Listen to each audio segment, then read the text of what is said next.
Informasi lainnya saudara, banjir bandang melanda sejumlah wilayah di Kabupaten Aceh Barat.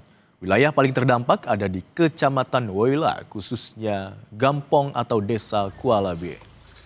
Ketinggian air hampir menutup atap rumah warga. Data sementara BPBD Aceh Barat, banjir menggenangi 10 kecamatan dan 64 desa di Aceh Barat. Total ada 7.418 jiwa yang terdampak. Di Kecamatan Johan Pahlawan, banjir merendam Gampong Pasi Lehan, Cot Lawang, Gampa, serta Blang Beranda.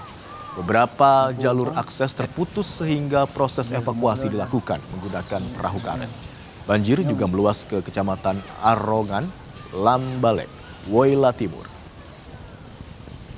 Woila Barat, dan sejumlah wilayah lainnya.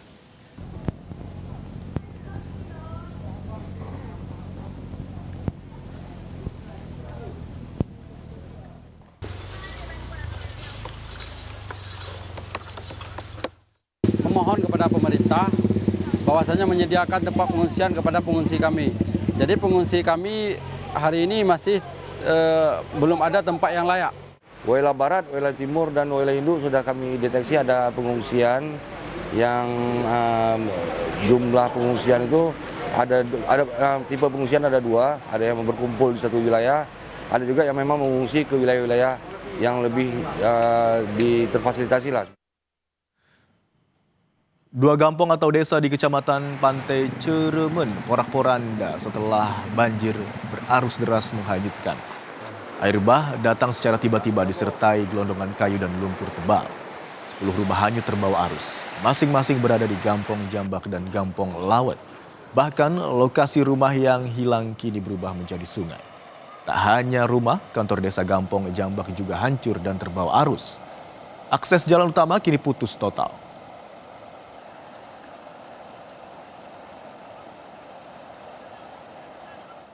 Bagaimana kondisi banjir di Aceh Barat? Kita bergabung dengan jurnalis Kompas TV Rizka Devi dan juru kamera Nova Misdayanti.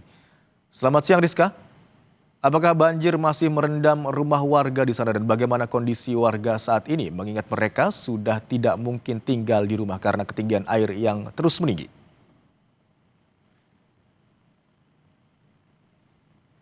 Memang usai hujan deras yang mengguyur hampir seluruh wilayah Aceh beberapa hari terakhir ini membuat hampir seluruh wilayah Aceh terdampak banjir dan juga ada beberapa daerah yang memang tergolong cukup parah begitu dan sampai saat ini termasuk contohnya Aceh Utara ini sampai saat ini juga air belum juga surut dan juga untuk kondisi pengungsi ini memang sudah ada posko-posko pengungsian yang dibangun oleh TNI Polri bersama dengan BNPB dan juga BPBA dan juga BPBD dan juga relawan-relawan serta warga yang ada di wilayah tersebut.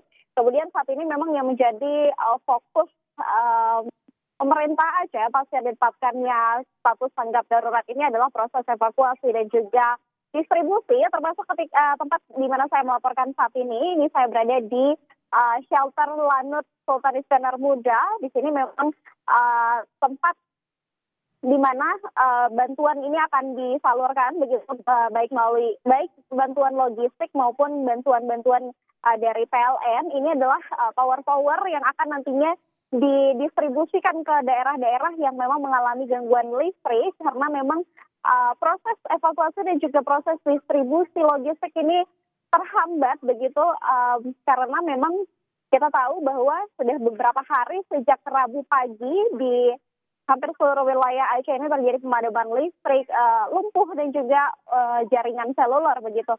Dan juga ini merupakan di shelter Lanut Sultan Iskandar Muda ini merupakan salah satu lokasi transit sementara untuk logistik sebelum kemudian dibawa ke daerah-daerah begitu. Nantinya informasi yang kami terima ini beberapa pesawat nantinya akan mengangkut logistik baik makanan maupun obat-obatan dan akan tiba serta beroperasi dari mulai hari ini tanggal 29 November 2025 sampai dengan nanti di tanggal 2 Desember 2025. Ini nanti akan ada satu pesawat dari Jakarta yang memang sudah berangkat dari jam 7 tadi menuju ke Padang terlebih dahulu untuk drop logistik di Minangkabau. Kemudian nanti akan menurunkan bantuan dan disalurkan ke seluruh Aceh juga setelahnya begitu. Dan nanti tadi tadi sudah tiba helikopter yang memang digunakan untuk mendistribusikan logistik begitu. Dan memang sudah berangkat, helikopter ini nantinya akan tiba ke 3 daerah yang memang cukup parah begitu tergolong, karena memang kita tahu bahwa akses distribusi saat ini tergolong sulit untuk dilakukan, mengingat memang jalan lintas jalan lintas Medan Banda Aceh ini memang putus begitu dari lintas darat, ini tidak bisa dilalui oleh kendaraan roda 2, roda 3 maupun roda 4 begitu. Dan juga akses jembatan lintas nasional ini banyak yang putus, dan juga bahkan untuk alternatif saja, contohnya di Biren begitu, jembatan alternatif juga ikut lumpuh begitu, sehingga memang salah satu-satunya opsi distribusi ini adalah ketika memang tidak bisa disalurkan melalui darat, ini melalui udara begitu. Dan juga tadi ini juga dari sinergi dari PLN bersama Pemda ini mendistribusikan power PLN, ini akan diangkut menggunakan helikopter, menggunakan pesawat Hercules. Ini untuk daerah-daerah yang memang listriknya padam begitu, dan fokus daerah di sini adalah di Biren, nantinya akan dibangun ada 7 tower begitu. Dan juga ini tadi juga sempat hadir Gubernur Aceh Muzakir Manaf, ini mengaku memang kewalahan begitu untuk penanganan banjir tersebut, sehingga meminta agar ada atensi pusat begitu untuk penanganan baik perbaikan jembatan, ini meminta agar TNI dan Polri dapat membantu proses evakuasi begitu, dan juga penanganan untuk jembatan darurat. Sementara kalau kita lihat hingga hari keempat, hingga saat ini bantuan. Imran.